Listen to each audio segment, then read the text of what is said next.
9:09. Bom dia. Tá.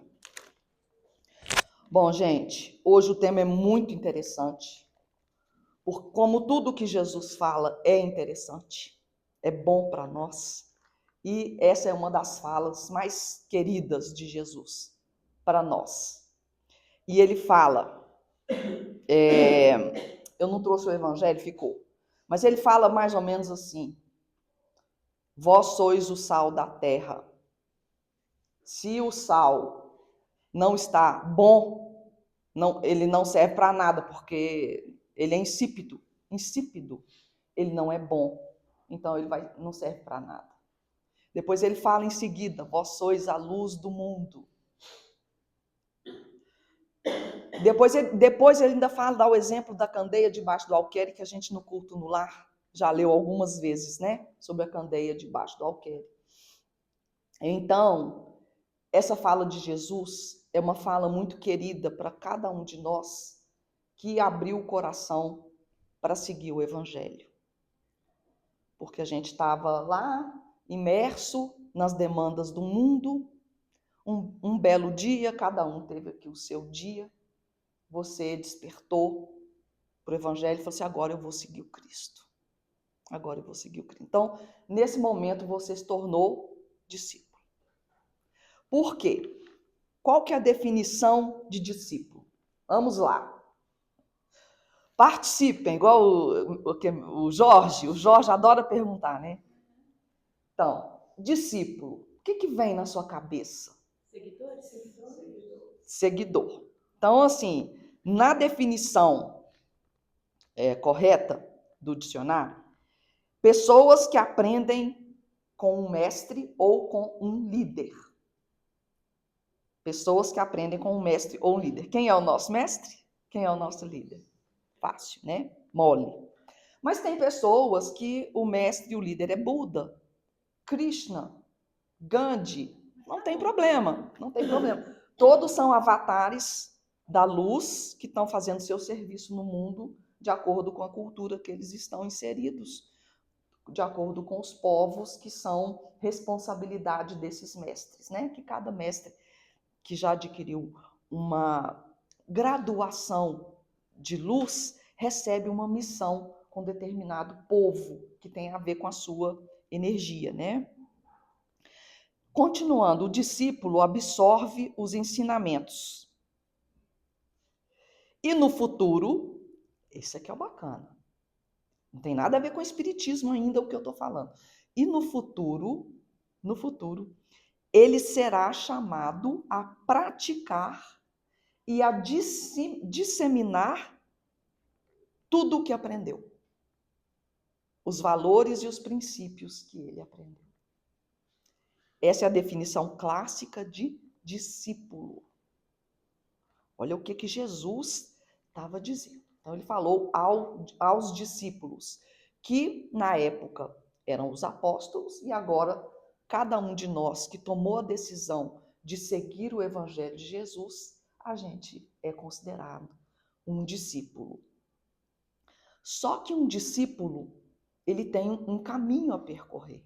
Igual quando você entra na faculdade. Você fez o vestibular, passou, você tem um caminho a percorrer.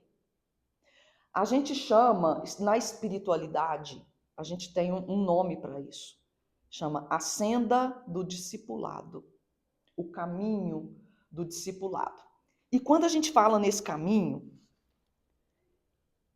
aí a gente vai ver nesse livro de Emmanuel, Caminho, Verdade e Vida, que é magnífico. Nós temos lá na lição 169, eu não vou ler porque são 2 páginas, mas eu vou falar com vocês a essência do que está dizendo aqui. Que Jesus, quando falou para os apóstolos, que ele estava ensinando tudo para eles, ele disse: se alguém quiser vir após mim, renuncie a si mesmo, tome a sua cruz e siga-me. O que está dizendo aqui? que a senda do discipulado não será fácil. É isso que esse capítulo está dizendo, chama no quadro real, ou seja, na vida real, no embate do dia a dia, seremos convidados a dar testemunhos praticamente o tempo todo. Ele, Emmanuel, né, fala que Jesus disse para os discípulos, eis que envio os cordeiros no meio dos lobos. Quando a gente decide por pegar o evangelho, pegar a cruz e seguir, a gente já está entendendo que o mundo é um lugar, é um caminho de tribulação e prova. Afinal, no planeta que a gente está, todos sabemos que aqui não é um lugar de delícias, não. Isso aqui é uma escola reformatória. Somos adolescentes indisciplinados que estamos no reformatório, só que está acontecendo uma coisa com esse reformatório, uma coisa muito legal. Uma grande reforma nessa prisão, nessa escola reformatória. Então, estão trocando tudo, trocando os utensílios, pintando parede, fazendo novos cômodos, novas acomodações. E o reformatório vai passar a chamar escola. Nós vamos passar de reformatório para escola. A boa notícia é que essa reforma já está no fim. Graças a Deus. Mas a reforma no fim, quem já fez reforma aqui, levanta a mão. Todo mundo, né? Sabe que quando a reforma está no fim, é a hora que ela fica mais bagunçada. E depois, quando coloca a última coisa, tem a grande limpeza para ser feita. E essa limpeza já começou, já está acontecendo, né? A notícia que a gente tem do plano espiritual é que ela já começou, tanto é que determinados umbrais já nem existem mais aqui na Terra. Isso aí a gente já tem visto nos nossos estudos, né? Graças a Deus, ainda existem alguns, mas já está no final da limpeza desse novo lugar que será a Terra. Mas nós, como os discípulos, somos os tarefeiros que vão ajudar nessa reforma. Nessa reforma e na limpeza, principalmente, porque a reforma, o grosso dela já foi feito. O grosso dela já foi feito, começando com Moisés, lá, né, quando ele recebeu pela mediunidade os 10 mandamentos, quando ele começou a liderar aquele povo. Depois veio Jesus, fazendo a segunda reforma, muito forte, mais profunda, derrubando algumas estruturas. E agora a gente já está no acabamento. Nós somos discípulos desse acabamento. E é quando Emmanuel fala que não será fácil esse trabalho. Não vai ser maravilhoso, a gente não tem privilégios. Porque o que acontece? Tem pessoas que acham que quando vão pegar a cruz do Cristo e virar discípulo, a pessoa acha que agora a vida dela vai ser, né?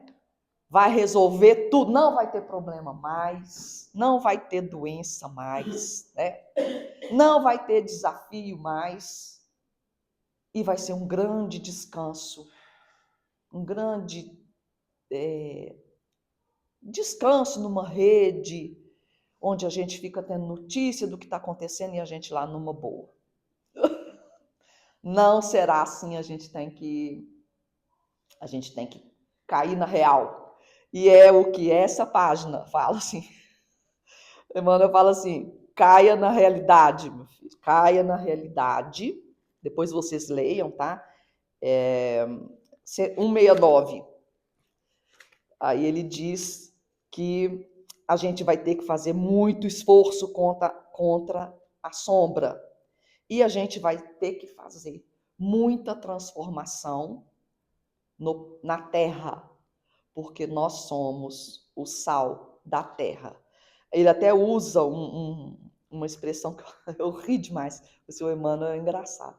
Ele fala que a gente, quando resolve tomar o evangelho e resolve seguir o Cristo, a gente acha que a gente vira uma flor para ornamentar uma igreja, né? A gente acha que virou uma flor para fazer participar de um templo espírita, de algum lugar. Não, não é. Jesus não deixa dúvida do trabalho que a gente vai ter e da cruz que a gente vai carregar, porque vamos carregar uma cruz, não tem jeito. Essa é a simbologia do Cristo. Quem vai segui-lo vai carregar uma cruz. Muita gente que tem assim, um certo preconceito da doutrina espírita fala que a doutrina espírita é a doutrina da depressão, é a doutrina do sofrimento. Então ela faz uma apologia ao sofrimento. Não é bem assim. A doutrina espírita explica o sofrimento, explica as leis, porque o sofrimento vai ter.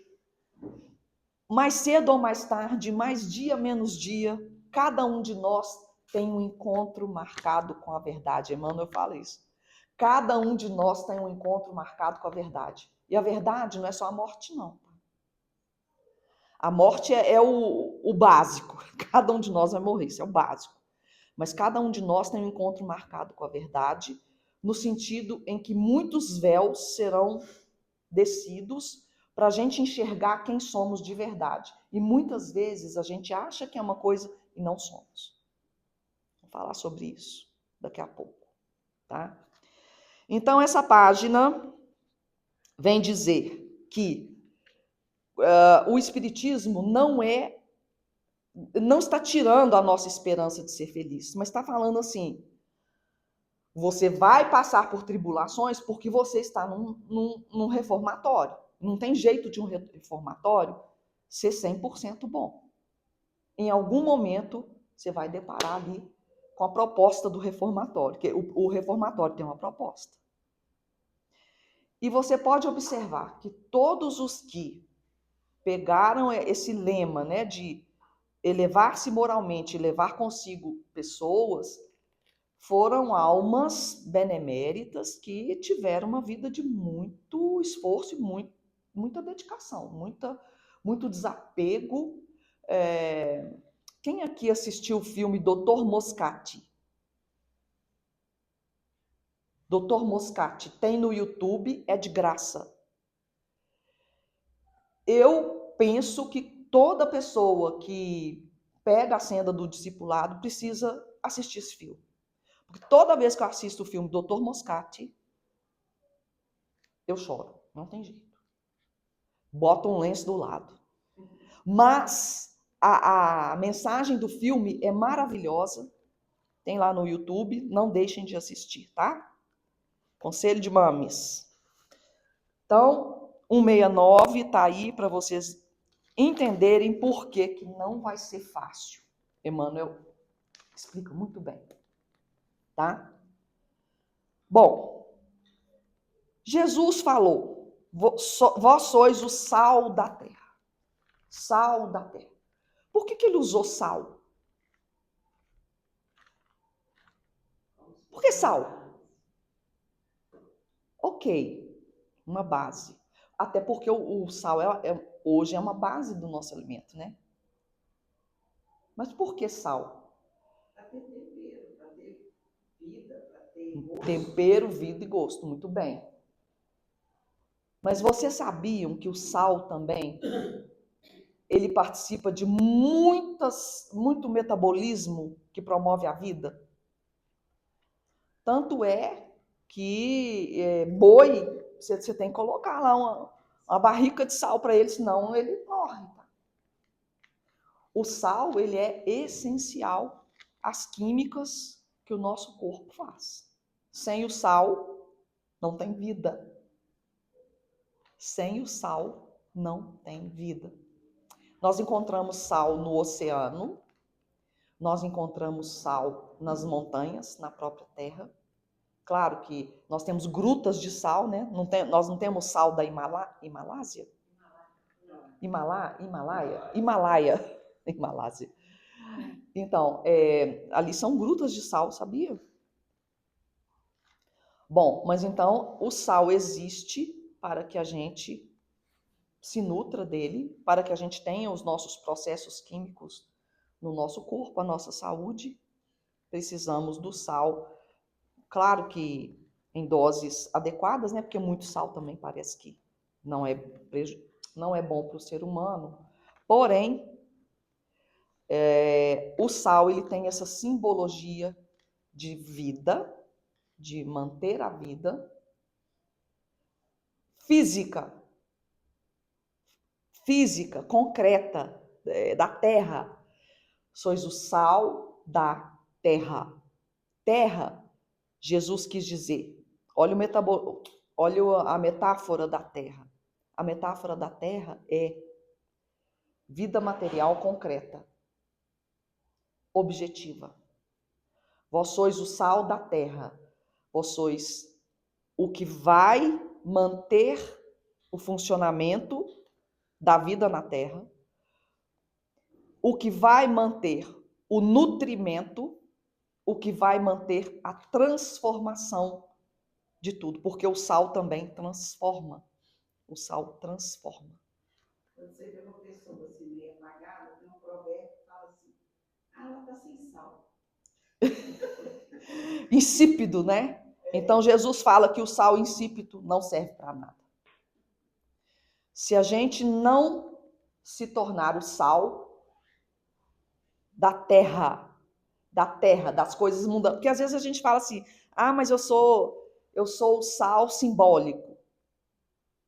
Não, o sal é da terra. É para a coisa do mundo, é para o concreto, para o material, para o dia a dia. É o touch. É a vida acontecendo. É o nosso dia a dia na prática. Então, vocês entenderam o que é a terra? Jesus falou: vós sois o sal da terra. Então, a terra é o mundo físico. É tudo. A terra é tudo que está em seu entorno. Inclusive o seu corpo, que ele é material. Tá? Você está num corpo material fazendo um trabalho, uma transformação, um serviço palpável no mundo. Algo que dá para fotografar, porque você está fazendo e está acontecendo. Se alguém tirar uma fotografia, viu o que aconteceu. Viu o que aconteceu. Por isso que ele quis dizer. Sim, inclusive. Exatamente. Inclusive, quando a gente está de diarreia, a gente tem que tomar uma mistura de açúcar com sal, né? Não é? O soro, cloreto de sódio, né? A gente tem que tomar para poder equilibrar o nosso sistema aí líquido, né? Toda a química do nosso corpo. Mas vamos lá. Então, Jesus não... Todo mundo ficou entendido que a gente é o sal da terra? Nós somos discípulos e Jesus falou, então você é o sal da terra. Então você vai transformar. Então você vai fazer a diferença. Você vai atuar como sal. Fazer o seu propósito. Você vai fazer aquilo que se espera que o sal faça. Você vai fazer aquilo que se espera que o sal faça. Senão você não me serve. Olha, Jesus disse. Se você não fizer, você não vai servir. Ele disse. Ele disse. Muito bem. E depois ele fala que vós sois a luz do mundo. Vós sois o sal da terra, Vós sois a luz do mundo. Luz. O que veio na cabeça da gente? Quando está tudo escuro? Ela vai iluminar, ela vai trazer... Clarear, né? Vai clarear o que está na sombra. Vai clarear o que não está sendo visto. A luz clareia o que precisa ser entendido, o que precisa ser esclarecido, clareado, esclarecido, né? A palavra clarão, de iluminar, de clarear. Então, vós sois a luz do mundo. Então, a gente tem que ser luz. Nossa, mas como que eu vou ser luz? Como que eu vou ser luz?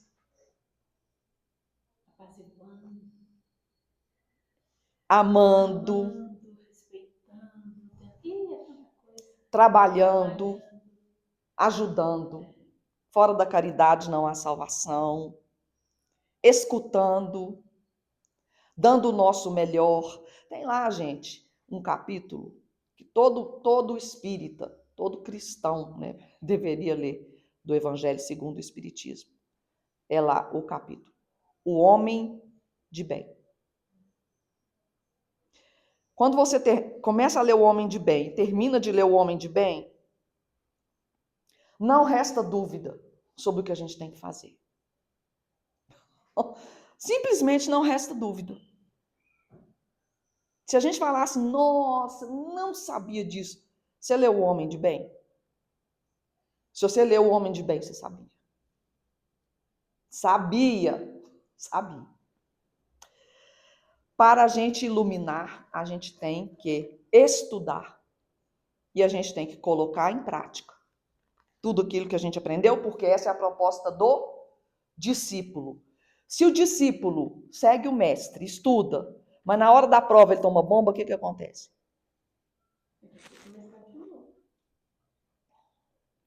Não passa.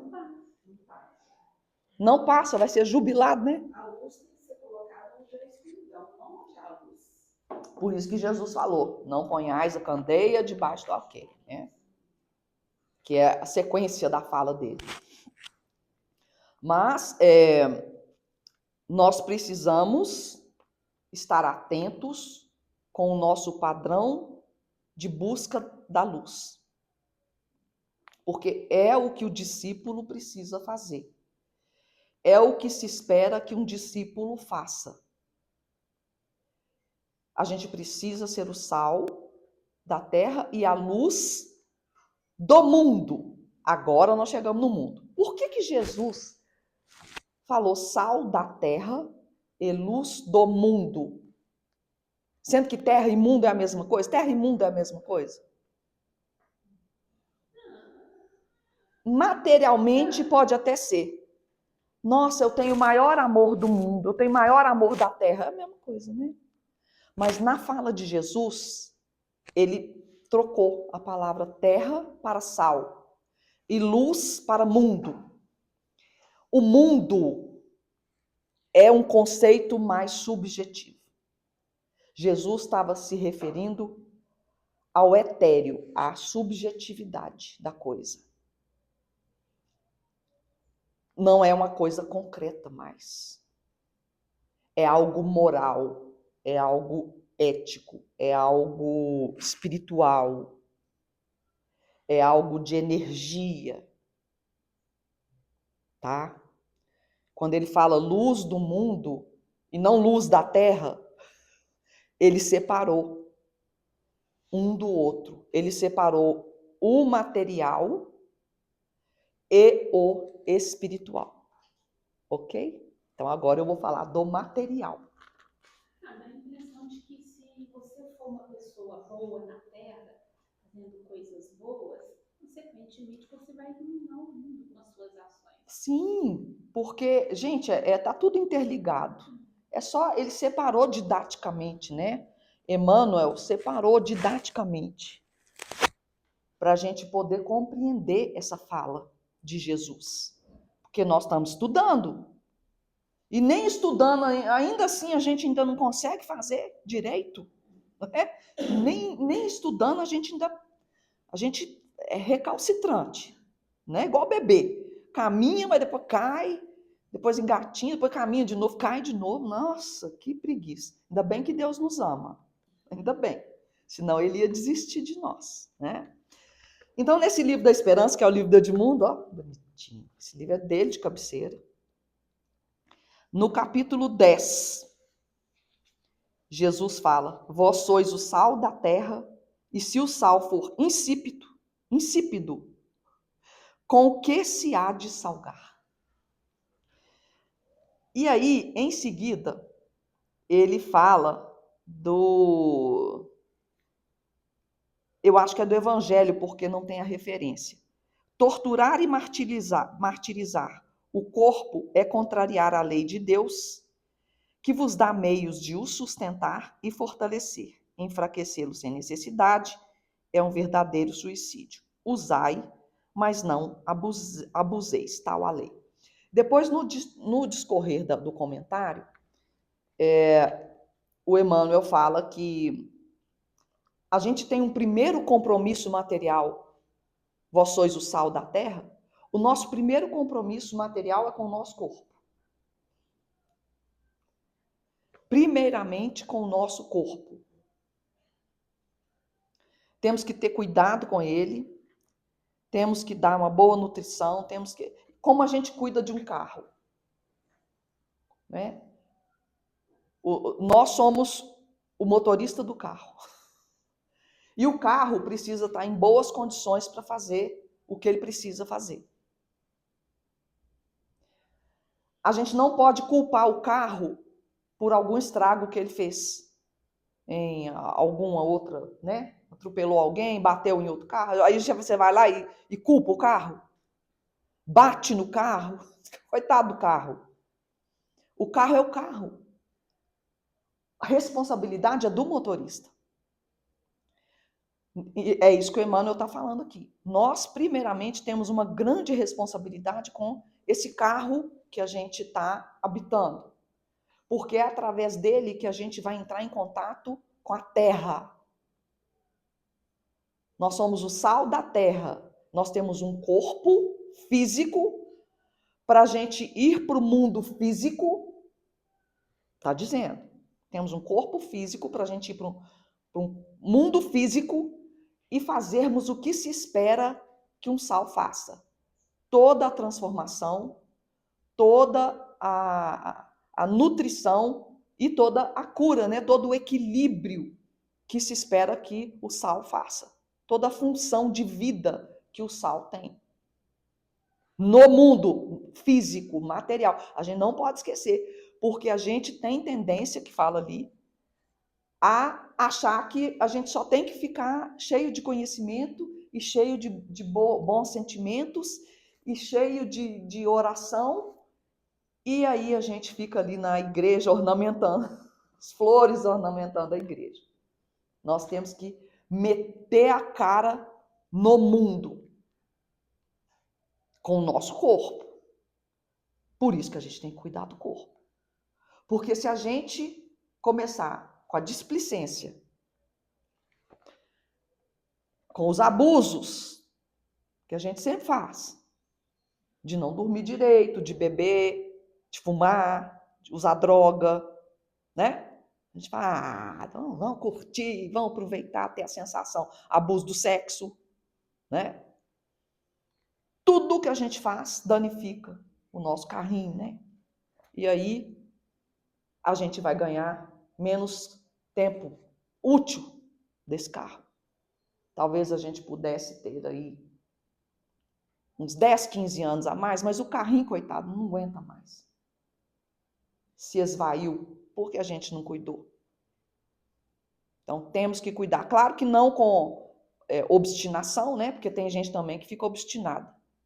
Vive em função de cuidar do corpo, de fazer exercício, de procedimento, também é loucura. A gente tem que ter o cuidado para não cair nisso que hoje em dia é um dos males do mundo, né? Esse culto pela aparência e esse culto pelo que eu mostro a alguém que eu sou, mas não sou.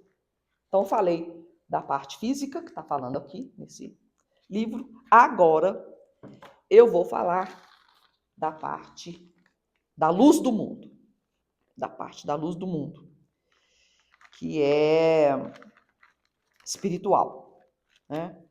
E essa parte espiritual é o seguinte, gente, muito interessante, porque para que a gente seja alguém que pode ser chamado de discípulo, significa que quando a gente for para o mundo colocar em prática o que a gente aprendeu com o nosso líder, com o nosso mestre, com o nosso guia, a gente precisa estar num nível tal de conhecimento e de ação que tenha um eixo de coerência tal que vai inspirar as pessoas com quem a gente convive. Que vai inspirar onde a gente passar. Nesse sentido espiritual, a gente precisa ser educador do outro. Porque é o que se espera de um discípulo que se saiu bem na tarefa dele. E como que a gente vai educar alguém? Como que a gente vai educar se a gente não tem aquele conhecimento dentro de nós? Então, gente, a gente precisa estudar. Ah, eu já sei tudo isso. Eu canso de ouvir, não, já sei tudo isso. Sabe nada. Sabe nada. Gente, eu estudo o espiritismo desde que quando eu tinha 13 anos, eu li toda a obra de André Luiz. Meu pai, que vocês conhecem, meu pai, tinha toda a biblioteca do meu pai, igual a do Feio aqui. Era só de livro espírita. E livro de direito, que ele também era advogado. É advogado, né? O pai é advogado. Mas ele não exerce mais por causa da idade. Então, eu vi os livros lá. Falei, pai, qual livro que você acha que eu devo ler? Ele falou, Nosso Lar. Ah, eu quero ler Nosso Lar. Li Nosso Lar. Fiquei louca. Quando eu li Nosso Lar, eu fechei o livro e disse, não, tô louca. Fui lá nos Mensageiros. Depois eu quero terceiro. Ah, eu quero Obreiros. Ah, eu quero A Vida Continua. Li tudo. Aí, mas com o tempo, né? Com 15 anos eu já tinha lido tudo. De lá para cá é estudo o tempo todo.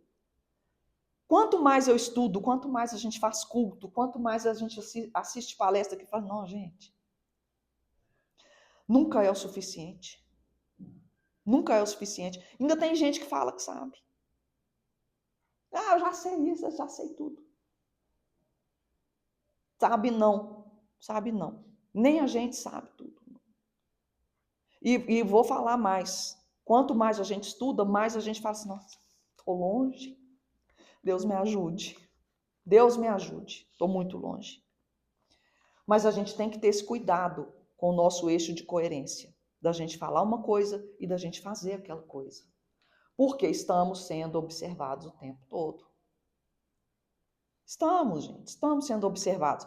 Mas aí a gente não pode desvirtuar a coisa. Ah, então já que eu estou sendo observado o tempo todo, então eu vou fazer um lifting, vou fazer uma maquiagem. Não, tudo bem. Você quer cuidar do corpo, tudo bem. Mas não é só a sua imagem que conta. É o seu gesto, é a sua atitude, é o seu posicionamento. É como você se comporta. É o posicionamento. E nisso, quando a gente faz, quando a gente executa, a gente está educando. Eu costumo falar com meus pacientes do consultório, né? Nos meus atendimentos, quando é mãe. Ah, eu quero educar meu filho. O que eu posso dar de melhor para o meu filho? Espiritualidade. Para ele ter força para enfrentar o mundo subjetivo que é terrível. Por enquanto ele está em casa, ele tem tudo na mão, é só sim, sim, sim. e ele tem que aprender a lidar com não, não, não. Limite, porque a vida é limite o tempo todo. Então, a primeira coisa que você tem que dar, espiritualidade, uma grande força moral, princípios e valores para que essa criança cresça com capacidade de enfrentar esse mundo aí fora. Espiritualidade, valores, princípios. Ah, mas e como que eu vou, qual que é a minha postura? Você vai ser o melhor que você pode ser. Porque a gente educa sendo. A criança observa, ela está observando e está gravando ali cada reação que você tem. Cada gesto, cada decisão. Ela não entende que é um gesto, ela não entende que é uma decisão, ela não entende que é uma reação, mas ela está processando aquilo e aquilo vai tudo para o inconsciente. E aí, gente, ela vai montando um esquema inconsciente que é muito parecido com a da mãe, da família, do pai, tá? Isso eu estou falando como psicóloga. Então, se você quer ser uma boa mãe, eu quero que meu filho seja feliz. Eu já escutei uma mulher, né? Você lembra? A mãe chegou, até falei com as meninas. A mulher falou assim, eu quero que meu filho seja feliz. Eu quero que meu filho seja feliz. E não chororou. Falei assim, olha, deixa eu te falar uma coisa. Seu filho só vai ser feliz se você for feliz. Não tem jeito de ser diferente disso. Ela não gostou, não, tá?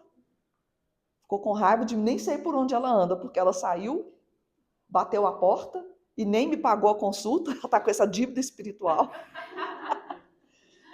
E eu acho que eu falei com ela o que ela precisava ouvir, porque a mãe que quer ver o filho feliz, ela tem que ser feliz.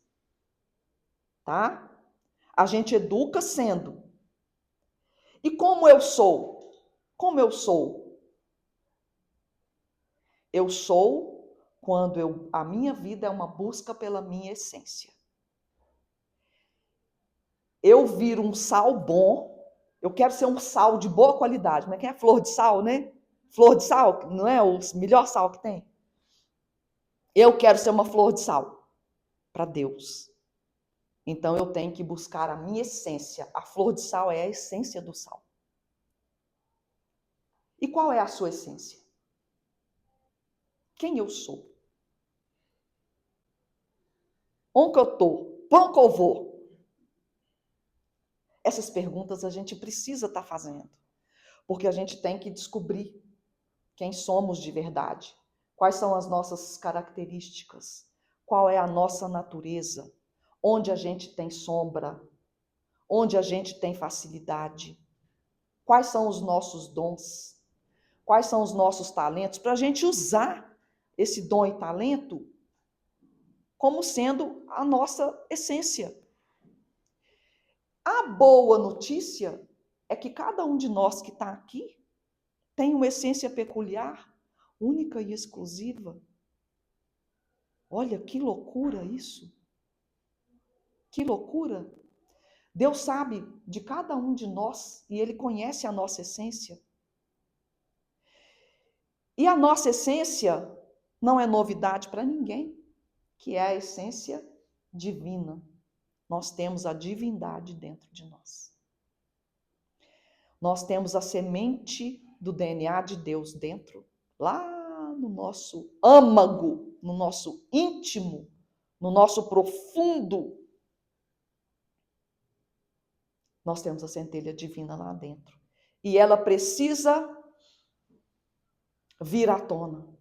Ela precisa sair de lá, do fundo, para poder emergir no mundo e para poder salgar o mundo, para poder transformar tanto a nossa vida, eu como uma pessoa de bem, quanto a vida daqueles que Deus colocou ao meu redor nessa encarnação. Porque cada encarnação a gente tem experiência com determinado tipo de pessoas. Ah, mas então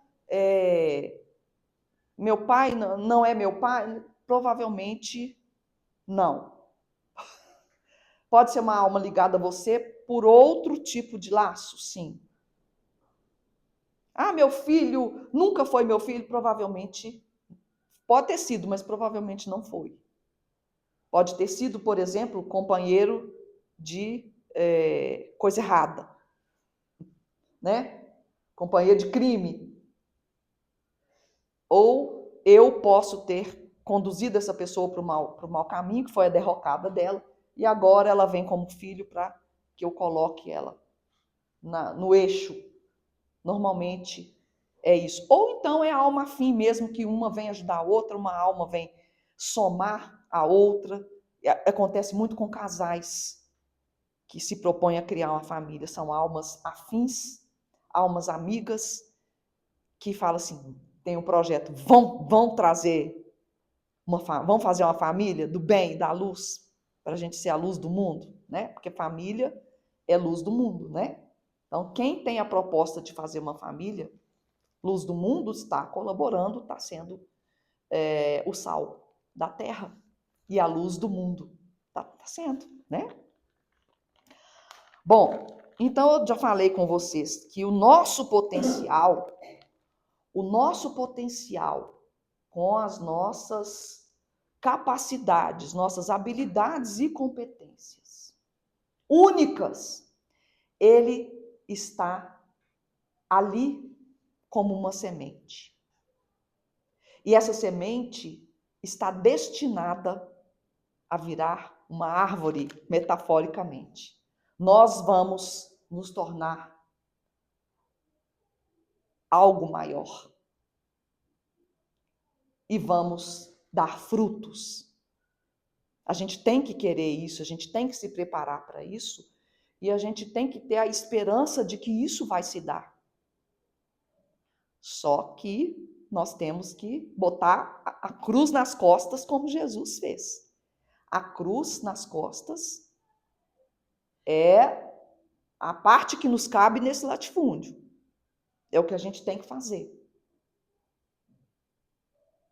Seja como líder de empresa, seja como líder do lar, seja como mãe, como pai, como avô, seja como cristão, como espírita, como tarefeiro, médium.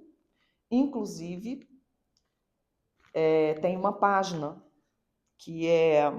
Ah, tá no celular. É o Evangelho segundo Emmanuel. Aí ele tem essa parte, vós sois o sal da terra e a luz do mundo, como a tarefa dos médiuns no mundo, no mundo, né? Ah, eu não sou médium, então Emmanuel não falou para mim isso. Gente, cada um de nós tem um grau de mediunidade. Um grau. Todo mundo tem uma glândula pineal. Então, o tanto de cristal que já está ativado nessa glândula, isso aí tem a ver com o projeto reencarnatório e tem a ver com a própria busca espiritual da pessoa, que quando ela busca espiritualmente, ela acende os cristais da pineal. Então, todo mundo tem pineal, todo mundo tem mediunidade. Uns têm mais para uma coisa, outros têm mais para outra. Mas a mediunidade todo mundo tem. A intuição, todo ser humano tem intuição. Tá? Não venham me falar que a minha intuição é péssima. Não venham. Já falam, nossa, minha intuição é péssima. Não é. A sua intuição é mal ouvida. Diferente. Não é péssima, não. Ela é boa. Mas a gente é que tem que afinar o instrumento. Quando você afina um instrumento, o som sai bacana. Quando o instrumento está desafinado, o som sai taquara rachada. É ou não é? Aqui, posso fazer um comentário de uma Deve. Pode. Olha, eu assisti da Lúcia. Galvão. Isso. Lúcia Galvão é outra indicação. Ela é filósofa. Ela é espetacular. Mas ela é espetacular. Lúcia Helena Galvão. Ela é espetacular. Sim. Nossa. Ela estava contando um caso de um rapaz que estava em busca de um emprego e ele, assim, com muita fé, pediu para Deus mostrar para ele um sinal, né? Para tocar o coração. Mais ou menos assim, tá, gente? Foi o que eu entendi. Aí ele viu uma borboleta. Na mesma hora passou uma borboleta. Sabe como que ele interpretou? Borboleta significa liberdade, então não preciso voltar a trabalhar por agora. Ou seja, a intuição, o instrumento precisa estar mais afinado, né? Para a gente receber a intuição. E ele chama muito a atenção dos médiuns, do compromisso que os médiuns especificamente têm para fazerem a transformação no mundo. Os médiuns, então, eles têm um caminho muito claro, é uma senda do discipulado muito clara. Mas só uma intuição que veio aqui agora. Diga. A respeito ainda desse caso, né, que ela contou. A gente olhando de fora, o que a gente poderia ter interpretado dessa borboleta? Borboleta é o quê? Metamorfose. Transformação. Então ele poderia ter interpretado o quê? Eu preciso me transformar, né? Eu preciso passar por esse processo para realmente arrumar um emprego e contribuir para esse lugar. Só que não. Eu nem pensei nisso, Parabéns. O fato é que cada um de nós, a gente tem o gene de Deus, o DNA de Deus dentro de nós. E cabe a nós fazer com que isso se manifeste. O Deus que habita em nós precisa se manifestar. Ele precisa vir à tona. A gente precisa revelar esse Deus. E no que a gente consegue fazer isso, através do nosso esforço, da nossa luta, do nosso exemplo, que educa, o exemplo educa, aí a gente consegue ser o sal da terra. E automaticamente, como a Cris falou, a gente vai ser a luz do mundo, porque a gente vai despertar no outro uma reflexão. Gente, as pessoas atualmente estão carentes de reflexão. Nós estamos vendo aí, nessa fase da transição planetária, muita gente, mas muita mesmo, completamente perdida. Muita gente presa na matéria. Muita gente equivocada no que eu sou, no que é a autoestima. Muita gente acha que trabalhar a autoestima é fazer uma cirurgia plástica. Tudo bem que é cuidar do corpo, mas não é só isso. Você não pode ficar só nesse nível baixo de estrutura. A autoestima tem a ver com você descobrir o seu potencial, o seu talento, para que você faça com que isso venha à tona e faça com que isso produza alguma modificação no mundo. Né? Isso é que é ser o sal do planeta. Né? E é o que eu falei, a gente está destinado, cada um de nós tem o destino de sermos puros, de sermos luz. Cada um de nós. A gente vai se sublimar. Iremos nos sublimar. Mas o tempo que isso vai levar, cabe a nós. Temos a eternidade? Sim, temos a eternidade. Mas não temos as mesmas oportunidades. É igual você surfar numa onda. Vem uma onda magnífica que você pode surfar nela e sair maravilhosamente bem, com muito sucesso. Aprendizado, paz na consciência do dever cumprido, né? Você surfou naquela onda, você pegou a oportunidade onde aquelas pessoas estavam envolvidas naquela onda e você fez o seu papel, você fez a sua parte na coletividade, no grupo, né? Você fez o que você tinha que fazer de sua proposta e aí no final você evoluiu, você iluminou, você progrediu, você subiu de nível naquela onda bacana que você soube aproveitar. Mas, se vem a onda, você não quero essas pessoas, não quero essa onda, não quero agora eu estou noutra vibe, agora eu estou cansado, eu tenho outras coisas para fazer, eu tenho outras coisas para pensar, eu não quero isso agora. Aí a onda vem. A onda é a oportunidade. E aí passou. Aquela situação que ia ser magnífica para a sua evolução, passou. Aquelas pessoas que você tinha envolvimento, ou de karma, ou de afetivo, envolvimento afetivo, que podiam te dar um subsídio, aquelas pessoas foram embora, evoluíram na onda, e você ficou para trás. Você tem todo o tempo do mundo? Tem, boa sorte, mas agora vai ser mais difícil. Cada vez que vem uma onda, uma oportunidade divina, a gente tem que aproveitar. Diga, Cris, que você teve uma intuição aí. Não, era só para falar que falta 1 minuto. Ah, tá. Você não teve uma intuição, não? Não. Achei que você tinha uma intuição aqui. Ô, gente, então só para fechar, nós somos o que a gente aparenta ser? Nós somos o que a gente aparenta ser? A ideia é que sim, né? Somos quando a gente está dando bons exemplos.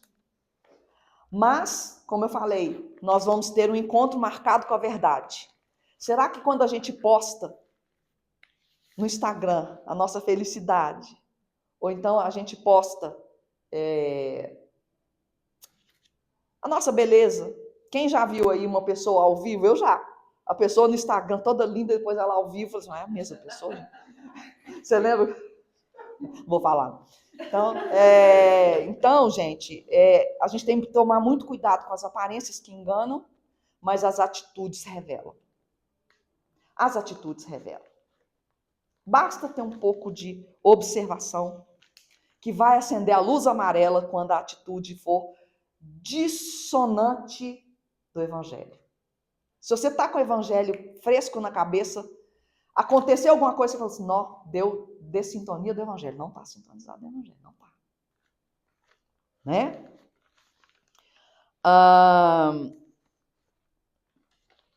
Nós temos que fazer, né, com que a nossa essência brilhe para que a gente possa ajudar nesse momento no mundo a transição planetária que está acontecendo. Nesse momento, gente, é o mais importante, eu queria fechar com isso. Esse momento para nós, ele é um momento assim de dádiva espiritual. Cada um que está aqui encarnado, porque a gente tem uma plateia de desencarnados também. Mas estar encarnado na transição planetária é uma dádiva, é uma oportunidade, é uma onda que eu falei, né? Imperdível. É imperdível. Então a gente tem que se esforçar mesmo, através de tudo que a gente refletiu aqui hoje. A gente é o sal da terra. A gente tem que fazer algo para ajudar a vida a cumprir esse propósito do planeta, né? Virar um mundo de regeneração. E a gente tem que iluminar, fazer com que a semente divina que está em nós saia. Para que isso aconteça, a gente vai ter que ter um trabalho, a gente vai ter que ter um esforço. Isso não vai sair à toa a gente estando parado. A gente tem que trabalhar e estudar. E contar com a presença de Deus na nossa vida, com Jesus na nossa vida. Porque sem essa oração, né, Jesus fala, orai e vigiai. Um conselho que ele dá, um conselho. Vamos orar e vigiar? Vamos orar e vigiar para a gente poder fazer a proposta que um discípulo do Cristo tem, né? Fazer a proposta. Então, era isso que eu tinha que passar. Muito obrigada pela atenção, pela compreensão. Até a próxima.